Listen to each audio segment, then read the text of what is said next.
Everyone, it's time for our final act of the night, and it's time to welcome onto our little mini stage Mr. Dave Thackeray.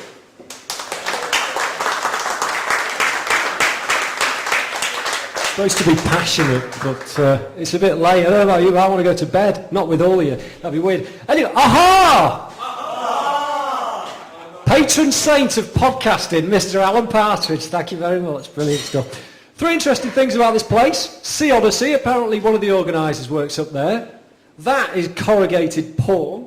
And Don McAllister is the 4th very, very big podcaster in the world. In fact, he works very closely with Twit, screencastsonline.com. If you want to know anything about Max, anything about Scrivener, in fact, probably anything about podcasting, it's probably on there. Sign up, membership's very convenient, and I'm not getting any affiliate marketing out of that. All right, podcasting, the new Frankenstein. What have I forgotten? Bacon. Anybody heard of Bacon? There's a conference going on tomorrow and Saturday in London. Anybody heard of it? Right, you want what? If anybody wants 2 free tickets worth £400 each, get in touch with me after this. That's your bribe to stay. Right, podcasting, the new Frankenstein. Thank you to Dan for being amazing. Thank you to Graham for picking up Richard from the station. And podcasting, the new Frankenstein. So, what we're talking about here, the guy on the right is just a drunken man. I was thinking originally of introducing this as a hug from a friendly drunken stranger, because that in a way is a little bit what podcasting is all about. But we'll rock with the new Frankenstein because it's all about bringing stuff to life. And somebody asked about making money out of podcasting. I'm just about to say very shortly that yes, you can make money, apart from selling your body and apart from sponsorship. Lots about that coming up. That's me, and that's a book we're going to talk about. So let's get straight on. Static on this. Yeah, big time. Like it. Nice sponsorship. About me. Used to be a journalist. That's me before I started hacking the phone. That controversial. Alistair will know all about that. Moving on. I am the podcast guy. That's me on the left, but not me. I'm top right of the left. Getting a bit confusing now. And that's me on the right, in the middle, on the left. Anybody's following this, please, thank you, because I don't know what I'm talking about. On the left-hand side is a chap called Lou Mongello, spelled M-O-N-G-E, you don't really care. And he has a show called WDWRadio.com, which stands for Walt Disney World Radio. He's not allowed to call it that because Walt Disney would sue him. However, he makes a lot of money off this show, and I've said all along, this is all about passion, it's all about personality, but what this guy has done over 4 or 5 years is create this incredible brand. He's really mad passionate about Disney. He can't get enough of Disney, and he's just developed this incredible site where he has got sponsors, but he's created books, he's created merchandise, he's been a TV speaker, he's the world's authority on Disney, which makes him mega bucks, so that's all good. The guy here doesn't. And this is just a little tweet chat. We were talking about social media.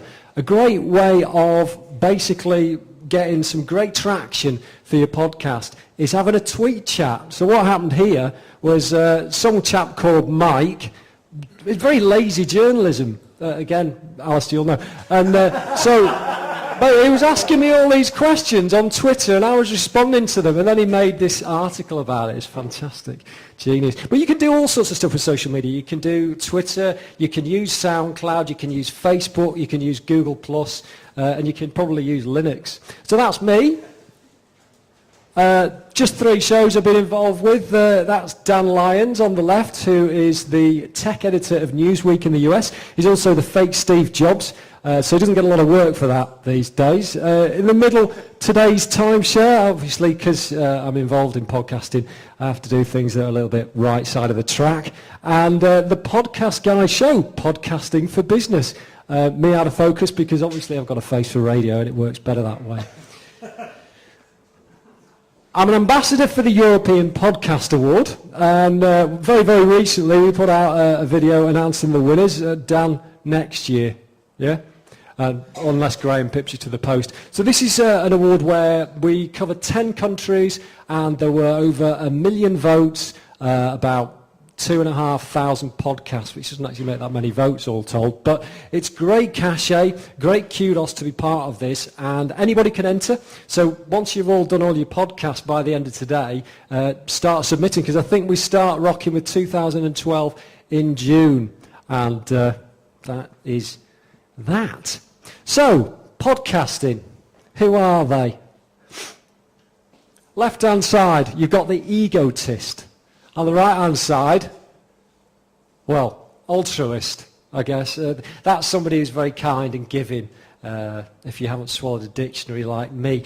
The reason why I say that is because podcasters who are egotists are passionate about themselves, and they'll do lots and lots of shows that revolve around them. Generally not very successful. The altruists, like Mother Teresa, God bless her soul, are all about the value. They're all about giving. They're all about shared information. They're all about growing networks and just doing interesting stuff that benefits their listener communities. Good example, Dan, with your 30,000 listeners. Essentially, you're producing a show that is loved. You're giving them unique content. And that, I think, is the magical ingredient of podcasting. So, if I was going to try and sum it all up with 4 kind of key ingredients of podcasting. The first thing is, you can't be an overnight success with this. The most important thing you've got to know is there's commitment involved. So don't think you're going to come in, be a one-hit wonder, create a show, suddenly get a sponsor, make $1 million and retire to the Caribbean. It doesn't happen. Tenacity is very, very important. I'll just see what I've done here. Wisdom is all about basically sharing your knowledge. You've got expertise, you've got a passion. And every single one of you, I don't know, we were talking to Helen and Joe before, music and the health and safety executive, these are key topics, and there's like 6 billion people out there. And there's loads of people who probably want to listen to what you've got to say. And expertise can be, I know podcasters who are greengrocers. The Produce Picker podcast doesn't work well with microphones. Very, very successful. Gets sponsored by fruit people. There's people who are dentists, doctors, police officers, strippers. I don't say you any of those, but you can do it depending on what you want to do. Just be yourself and just exude your passion. Be who you want to be and do it on podcast, because the best thing about podcasting, as Neil mentioned before, doesn't talk a lot of sense, but it's all about story. Yeah? It's theatre of the mind. It's sharing your enthusiasm and your passion using podcasting. And Frankenstein is a little bit about bringing your message to life. Anybody can blog, anybody can write, anybody can take photos. But where you start to engage is when you come to actually talk to people. It's like having a one-on-one dialogue. So think about that. Altruism, we've covered Teresa and the flip-flops. Truth is just very simply about being transparent, being authentic, being relevant, knowing what people want to hear, and being yourself. Very, very important part of being an incredible podcaster. To put it another way, passion, these are the ingredients. That's a plate, there's a knife and fork. Passion is all about just wanting to do it, yeah? Dan's been doing this for years. I'm a newbie, a novice compared to you, but he's very, very passionate about his music. He wants to share it with his community, he wants to be relevant, and he wants to do it as often and as much as he can. 2 hours with Dan is 2 hours well spent. Nosiness. Now, I mentioned about the journalist thing before. I'm naturally curious, and I presume we all are here.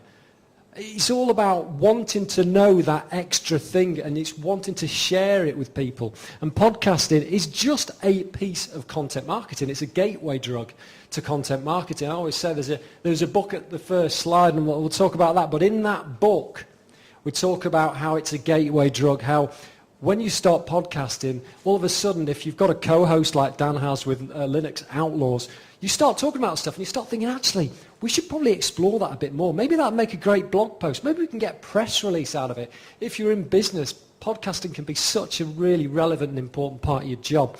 Community, again, this is all about the listener. Take the ego out of the equation. Less Simon Cowell, more Mother Teresa. Think about what you can share with the community and grow the community. Just like Lou Mongello with the Walt Disney WDW radio podcast. You've got to want to do it for those people. And the perseverance was covered before, and the tenacity. That's got to be the commitment there. And lastly, experience. Now, you've all got 10,000 hours, as Malcolm Gladwell would say, in something. Whatever it is, you will have a passion. You'll wake up in the middle of the night, first thing you'll do is probably go to the loo, but the next thing you'll do is go, oh, I've just had a great idea about that. Well, whatever it is, that will make great fodder for a podcast. So just get it out there and give it a shot. Our old friend Stretch Armstrong, if anybody here is old enough to remember, a great bit of fun with that. Surprisingly, the green goo inside is actually non-toxic, contrary to what my mother told me. So this is all about reach, okay? So when you're doing a podcast, the greatest thing about doing a podcast is you've got to touch people in many, many different ways, not like Gary Glitter. What I'm talking about is things like you touch people in the mind, you touch people in the eyes, you touch people and you touch people. You can write a blog and they can read it. You can create a podcast and they can listen to it. But I still say theatre of the mind is the most toxic way of getting through, or the most incredible way of really engaging and waking up your audience. So that's something that I recommend you to do. Bringing your message to life, covered that earlier with the Frankenstein thing, a very much better looking version there. If you've got a message and you want to share it, you can share it on a blog post. But until you actually start talking about it and people can relate to you and they can really empathise with what you've got to say, you're missing out on a massive, massive opportunity. And the value thing again. So we talked about that before, the content marketing side of things, okay? So whatever it is you've got to say, you've got to understand, you've got to kind of siphon it, you've got to curate it, you've got to filter it. You're effectively a content concierge when it comes to podcasting. There are RSS feeds, there are millions of blogs, there's people who you speak to every day of the week. They've all got some little nugget of information to share with you. And this is the kind of stuff that is relevant and will be of interest. Dead easy when you're an expert at something, which we all are, to think everybody knows what we know, and you couldn't be further from the truth. So start to give yourself a little bit of self-belief in what you know. Start sharing it. Create a course in it. You know, you can. There's a friend of mine, David Siteman Garland, who runs a website called The Rise to the Top. And he started calling podcasts masterclasses from the basis that, you know, this is new, unshared information. It's relevant. It's something that can make you money. So quite aside from the sponsorship and the donations and the merchandise, you can actually package podcast products, bundle them together in a series and sell them on and make a good bit of dosh out of it. And lastly, the community thing. This is really, really cool. Something called the network effect comes into play here. Don't know what you like doing, and Dan mentioned Alexi Sale, perfect example. If you've got an interest, and you've probably got a lot of inspirations, okay, you've probably got 10 or 15 people who you really want to get close to or find out more about or understand what goes through their head. So the greatest thing about podcasting is you've got your own radio station, and all of a sudden, everybody wants to be your friend. It's like, yeah, I'll get on your radio station. I'll talk about this because it's a little bit of fame, and everybody's got a bit of Simon Cowell's ego. So think about 15 people that you're really, really keen to talk about, or that you like to follow their Twitter streams, or they're just influential to you in some way, and invite them on your show. And I'd probably be surprised if you didn't get 60% of those people coming back and saying, let's make a date. And those people in your network have got communities. And if you create a radio show, they'll share that show using their ego as leverage with their communities. Absolute gold, and it'll build your own community. Think about that. And the podcasting brings them closer. So the last thing to say on this is, you know, you can write at people, you can tweet at people, you can create Facebook status updates, but nothing gets people closer than face-to-face marketing. And podcasting is probably the nearest that any of us are going to get with our customers today, with having a global audience, and there's people everywhere. And they're not going to be right on your doorstep. They're not going to be at your shop counter. So this is a perfect way, using your personality, or in my case not, to get people closer through podcasting. A friend of Liverpool here, been a couple of times, she loves all you guys. She's not been on my show. So I just want you to think about that. Engagement is so important. Value is everything. Community can be built using podcasting. 30,000 listeners. You were talking earlier today. Has you got, that's not even a sentence, is it? Have you got more listeners than Radio City? You probably have. You know? Who you going to want to listen to? Pete Price or this man here? I'll let you draw your own conclusions on that one. And lastly, the Frankenstein effect. Okay, just to wrap things up a little bit. This is what it's all about. we're dormant, we're trying to cut through noise, we're trying to make a difference doing whatever we're doing, and we're writing things and we're trying to think of the next great idea. Well, why not use what we've already got and start really inspiring people and start educating people and just taking it to the next level? Because that's what podcasting will do, and that's why you all need, and you all look a bit like the Frankenstein effect. So, there we go. And just to finish off and seal the deal here with a few facts. Now, a friend of mine, we mentioned before C.C. Chapman, a friend of mine, Christopher S. Penn, who was the founder of PodCamp in Boston a good few years ago. And we were having a good chat about how important it is that podcasting get more recognition. Smartphones are everywhere. You've got broadband wherever. You've got broadband in that toilet. I can prove it. And so the really important thing is that more people have got access now, wherever they are, in what environment they're in. It doesn't matter. They can listen to your show. 30% in a year jump in the weekly online radio audience. This sort of stuff is gold. I mean, it's crazy. The guys at Edison Research and Arbitron put this thing together every year, and they know their stuff. 30% increase. I mean, it's not like we're talking 2 to 2.5. This is millions to many, many millions more. Really, really important. Don't just think of podcasting as radio. It's got to be the seeing stuff as well as the listening stuff. Don't just come in their ears, come in their eyes. Smartphone ownership tripled in 2 years. This is massive. This is brilliant stuff and so relevant to us. And as well, the majority of Americans who we don't really care about own a portable digital media device, right? So you can sell stuff to America probably easier than you can next door. And lastly, social media, it's all about the old folk. So it doesn't necessarily have to be something that is relevant to 18-year-olds here. 45 plus, game on. You know, why not talk to them? They're the ones with the money, the baby boomers. Right, so you don't want the bacon tickets. Well, I've got something else for you. I've just written a book called Marketing as Your Customers Like It. It's completely free. I'm like that. Simple sales strategies for sustainable success. And it, as a linchpin, as a pivot, it's got a bit of podcasting in there. We talk a little bit more about content marketing and how to make it work for you. So if you want it, and you want to be that big smiley acidy face over there, have a quick word with me and I'll drop you one by email, and that's me done. So if anybody's got anything to say, I'm Dave Thackeray and I'd love to speak to you more. Thank you.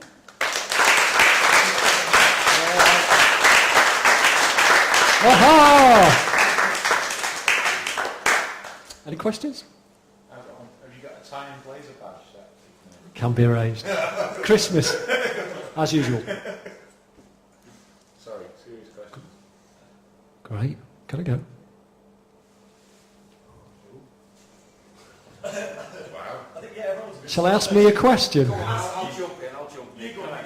I'll think of one. No, when you talk about the global audience and building communities, I mentioned before I'm on a local community radio station in Liverpool. Sure. So we, albeit online radio, so we're always aware first and foremost of our local audience. First of all in the Kensington and Fairfield, then Liverpool, then... Do you work with Steve Farragut? I do. Good man. Yeah. Everybody knows Steve. Yeah. But my point is that how do you build a community?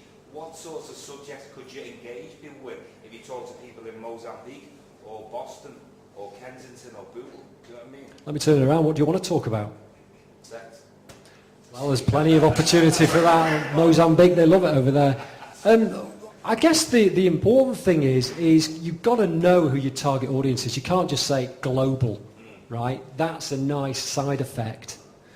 So if you want to talk about sex to people from Kensington, they're going to have their own preferences, and it's kind of finding out a bit more about what they like about sex, and then kind of talking about the issues that affect them. Maybe getting a panel in. Dan does very, very well with his co-host. Is it Seb, did you say?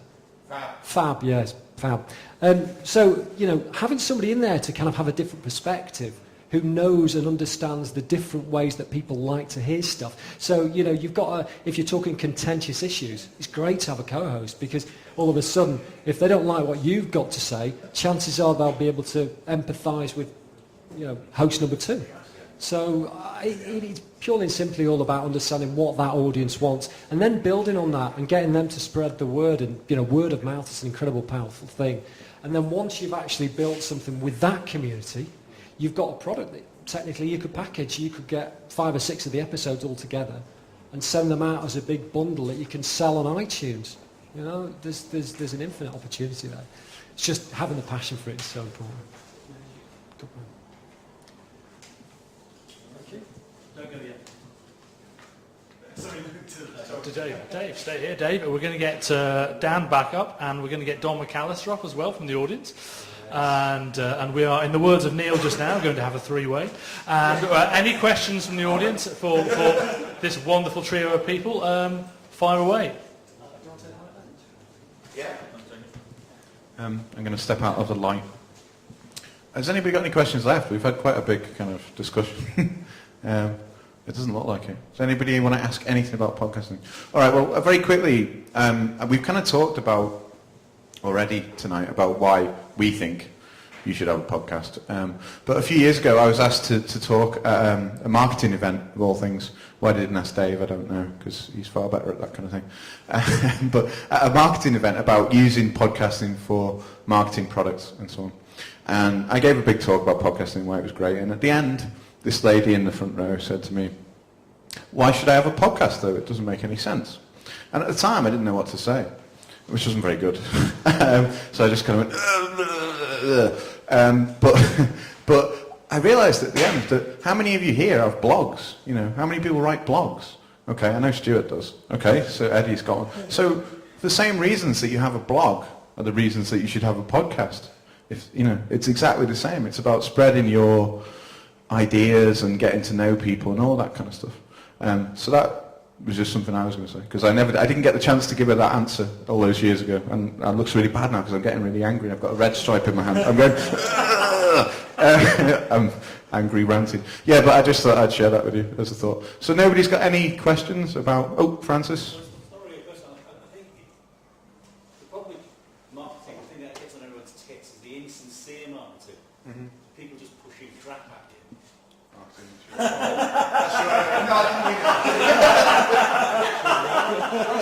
To one of his gigs. I think Dave's point, you know, about something you're passionate about, people picking up your passion, that's actually fundamental to making this into something that, or not making it becoming something that's worth doing, is having a passion for it.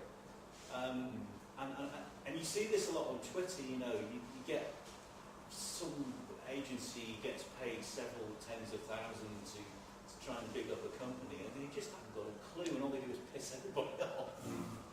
And with somebody that actually cares about something, and they blog about it, and they take photographs about it, and they tweet about it, you know, I mean, Don's a good case in point. He likes Apple stuff, and he's really good at it. Don's built a community, haven't you, really, of engaged people. Yeah. Hello everybody, just in case you're wondering why they've dragged me up here for this last session, I'm a full-time podcaster and I've been doing that since 2005. And it's slightly, before I will respond to your point, but just to sort of position what I am and where I'm coming from. With doing it full-time, I've sort of turned it into a business rather than just a hobby. And it started off as a hobby, but it's now a business. And I have a membership scheme where people pay to receive premium content that I generate. I generate free content, but there's premium content as well. And I've built quite a big audience up, you know, sort of worldwide who are into Apple stuff. So that's who I am and what I do. But going back to your point about, and something I've always felt about podcasting is it is a very personal thing. And when you listen to a podcast, it's not like receiving a normal marketing message or reading something on a blog. You actually make a connection with the person. You actually do hook in to their tone of voice. You get to know their mannerisms, you get to know their attitudes, and it's a very, very personal connection, and it can be an extremely powerful marketing, a way of marketing something or promoting stuff to you know, people who follow you or people who are interested in what you're interested in. I mean, it's so weird that just how much people get to know you once you do start doing a podcast. I remember a couple of years ago, I had a tutorial. I do tutorials about the Mac and about the iPad and the iPhone, and I had an application lined up to do a particular podcast on in 1 week, and I couldn't do it. And I was really enthusiastic about this podcast. I really wanted to cover this particular application, and I couldn't cover it for whatever reason. I think that I'd been in touch with the developer, and there was another version coming out or something. So I actually didn't do that. I sort of pulled it at the last minute, and I did something else that I wasn't so enthused about. And I was a little bit naffed off, to be honest, because I really wanted to cover this other application. And I got 3 or 4 emails the following week saying, "Are you okay? Because you sounded a bit down at the last show," you know, and it was totally unknown to me. I just thought I was just doing a normal podcast. But because people sort of tune into you, it's an extremely powerful medium. And you know, if you are going to use it for marketing, and again, people do trust, you know, they build up a trust with you as well. So I would say, you know, I never ever cover any application I would never recommend personally to somebody. I mean, I don't anymore. I used to take sponsorships, but now it's sort of like all my tutorials are sponsor free, and I just cover applications that I think are really good and I think would benefit people to know about and sort of show them how to use it. So that's just a couple of points about, you know, building relationships with the audience, how such a powerful medium it is, and people do get to know you just from the, you know, the sound of your voice. Yeah. It's quite a general question. I don't know, is there a rule or a certain way of kind of, say if you're starting a podcast and like it's something you must kind of, you know, you had in mind maybe like 30 people listening or a target. How do you increase that? Or It's very difficult, and I think it's more difficult now than it was when we started, because, you know, I mean, I started in 2005 very much as a hobby, and you know, just threw a couple of sample shows out there, and they sort of got some traction.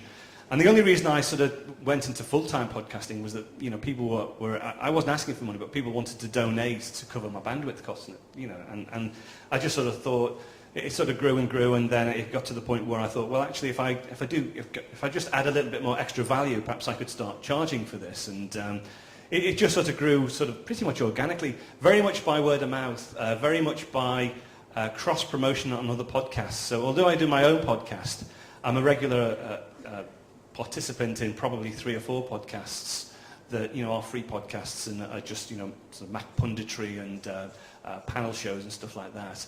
So it's very difficult, and there's no real hard and fast rules on how you actually build the audience. As I say, in my case, it's pretty much by word of mouth. I don't really do any typical marketing. It's very much sort of cross-promotion on other podcasts is the main way probably I do it at the moment. I've never done any podcasting, but I'm very interested in it. It seems that it's quite a community kind of thing. It seems that like what Graham stuff about before, and like Yeah. swap and stuff. And I guess. Yeah, I think the thing with podcasts that people need to understand is that if you're going to do about Smiths and you look at the magazine rack, you could do a podcast on any of those magazine titles and find a niche. There's a couple out in the States who do a podcast about knitting. And you'd think, what, podcast about knitting? But they've got tens of thousands of subscribers, and they have a video podcast. Now, the guy is actually he already was a videographer, but they started off this video about knitting, and they've grown it and grown it. They've got all sorts of sponsorship deals with yarn, you know, fabric manufacturers. And I don't think they do it full time, but they certainly make a very good, you know, living from it. And I wouldn't fall into the trap of pushing too hard the fact you can make $1 million with podcasting. You know, if you can't, most people can't. The reason that I've been able to monetize it is because I sell training videos, and it's very easy to assign a value to that if it's valuable to you. If it's more of a general interest podcast, it's more difficult to monetize that.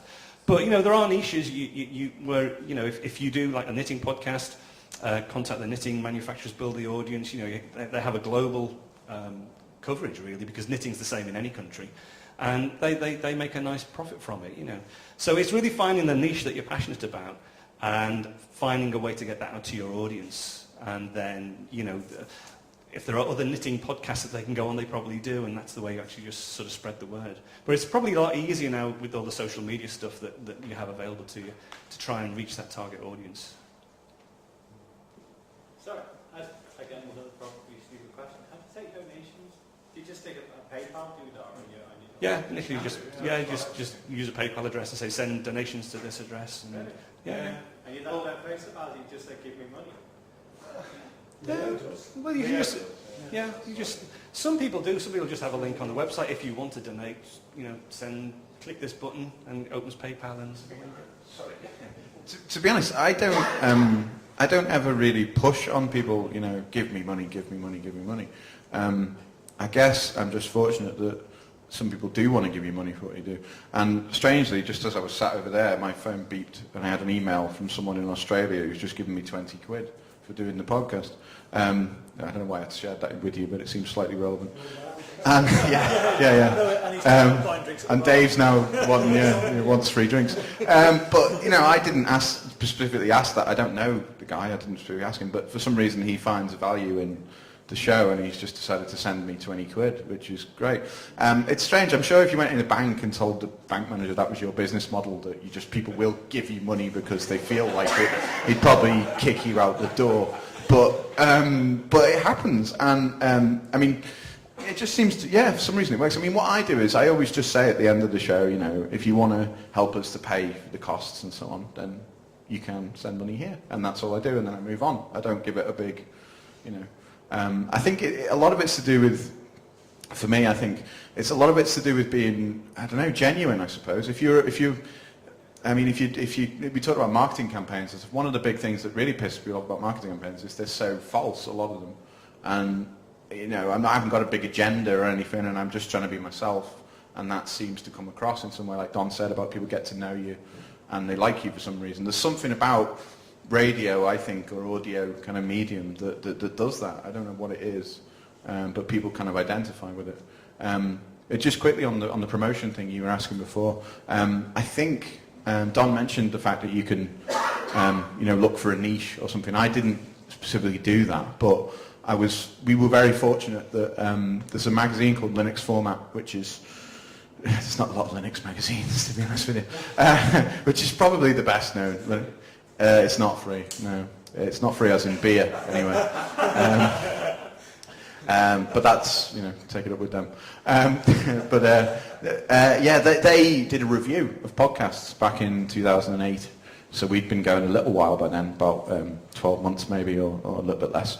And they ranked us top in their podcast review, and we didn't know that they were going to do that. It just happened. And I didn't even know that they were going to do that review until someone said, oh, congratulations on that review and coming top in that thing. And I just said, what do you mean? What thing? And then I found out, and that helped us to get a lot more listeners. But that's kind of difficult because I don't have a relationship with the magazine. I couldn't go to them and say, by the way, can you make us top in this thing and do a thing about it? It just happened. But I think a lot of it's kind of fortune. But I think if you are genuine and you're passionate about something, which Dave was talking about, and it can convey that to people, and people will respond in some kind of way. I don't know if you've got any thoughts on that. No, two more things. Community. If you know what you like, you can build a community. Come and they will build it. But the other thing is, we talked a little bit about tech and we skirted around it, and this is where Don comes and beats me up. You can use an Android phone to record your first podcast. You can use Audioboo or SoundCloud, and you can record straight into this bloody thing. And straight away you've got the bones of your first podcast, which is amazing. You don't even need a headset like Graham's got to start off. Now obviously your best way would be to record a bit of atmospheric stuff on this, record your voice and that of a guest on this, and go into Audacity, which is audacity.sourceforge.net, version 2 just out, free of charge. Go in there, do a bit of editing, put a bit of music in, before you know it, you've got a podcast. And the last thing you're going to hear from me tonight, Spreaker.com. Now, I talked about hosting, which is all very well and good. Libsyn is brilliant. Archive.org is free. Spreaker allows you to broadcast live, which is just mind-blowing. So you can reach out directly. You can have a player on Facebook. People can listen to you on Facebook live. Not only that, gets better, ladies and gentlemen, 3 for a tenner. So when you finish that and you're putting it out, what happens then is that it publishes the RSS feed automatically for you, really simple syndication. And you only need to do, if you're going to use FeedBurner, which makes it a bit more difficult, simple, all you need to do is take the RSS feed from Spreaker.com, go to iTunes, submit a podcast, put that code in that field, hit return, whammo, you've got a podcast. It's that easy. Just keep it up, give it a shot. Yeah, and Dave mentioned iTunes there. Obviously, iTunes is a massive podcast directory, but there are other ones as well. And for promotion, one of the things we did quite early was, obviously we listed our show on iTunes, but also we put it into Podcast Alley. Is that still going now?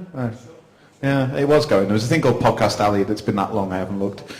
Yeah, and there's Podbean, and there's some other ones as well. There are like directories of podcasts, and you can list it in, say your podcast is about cars, you can list it in the cars section, and people can vote it up and down. So if people do start listening to it and start voting it up, more people will notice it, and if they like it, they'll start voting it up, and it can kind of rise up the charts, if you like, in that way.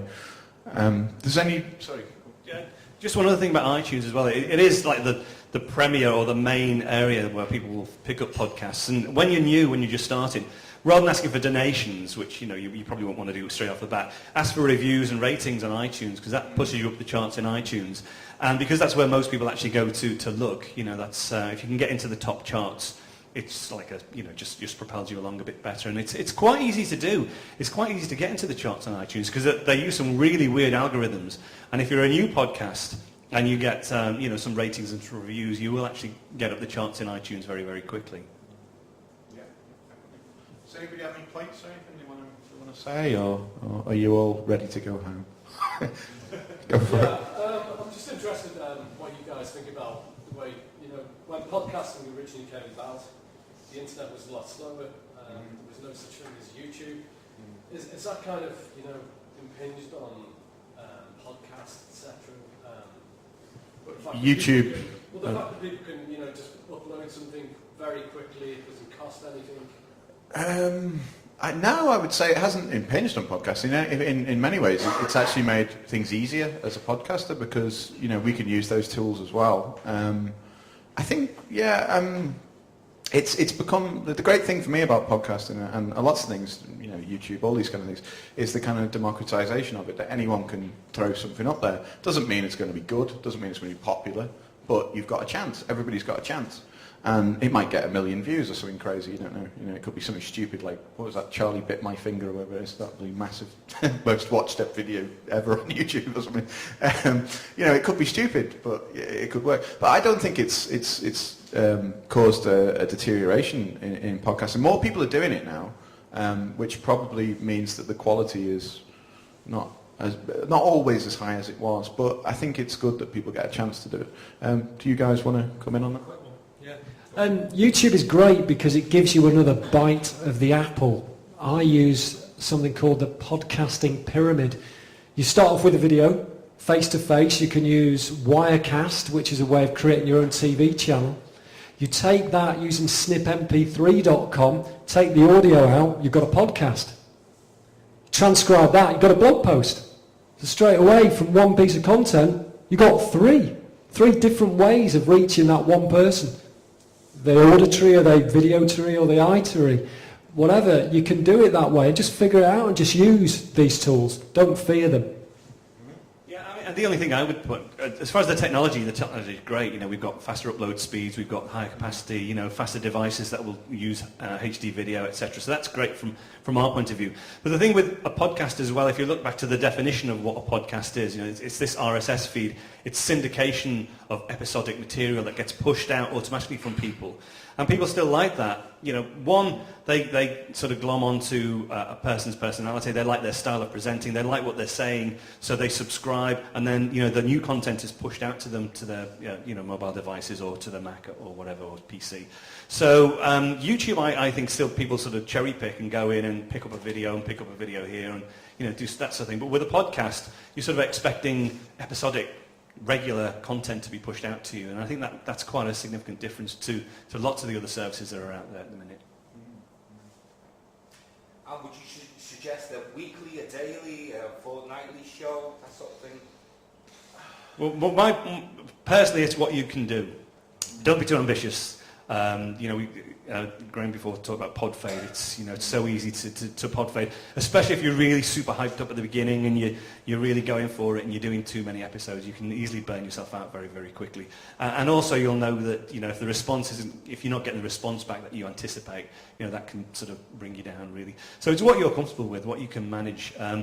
Audio is different from video. Video takes a lot more effort to actually put together, so that probably needs to be factored into it as well. You can probably, for me to do, I do 2 shows a week now, and that probably takes a good 3 days of production, and I do it full time, so it's like 3 days. So I do 2 a week, but that's after 4 or 5 years experience really of doing it and honing the production process down, really. And an hour long for each show. It's about half an hour for each. So 40 minutes for one, 20 minutes for the other, yeah. But you're doing video. But that's video, yeah. Audio's... Yeah. I would say similar to kind of what Don said, really. I don't think you should do more shows than you've got comfortable content for, that you've got reasonable content for. I don't think that me putting 20 shows a week online of low quality is going to improve my reputation. I'd rather have one show, maybe even a fortnight, whatever it might be, that's the best that I can make it. That's just my personal feeling, because I think that is better for building the audience and for keeping the quality up. I think that matters. I wouldn't necessarily say volume is better than quality, if you know what I mean. Plus people have got to have the time to listen to it. Yeah. Give people less and make them want more, right? So if you think you can handle fortnightly, do monthly, get them wanting more, and then if you've got time to do it, go for the 2-weeker. But like Dan said, it's not a quick process. It is fairly labour intensive, even if you're doubling the amount of time that you're editing into a live mix. So just be comfortable. Don't let the audience down. Be as frequent as you're comfortable with, and just be consistent. Because as soon as you start dropping, it's like a radio show. You're never going to get Jeremy Vine, God bless him, being anything more than a daily show. Otherwise, people will freak out more than they do. So. Interesting. So has anybody got any final points or questions or anything before we wrap it up and have a drink before we go home, maybe? No, I think that's a good moment to end on. Thank you all for coming and listening and stuff, and I think it's great.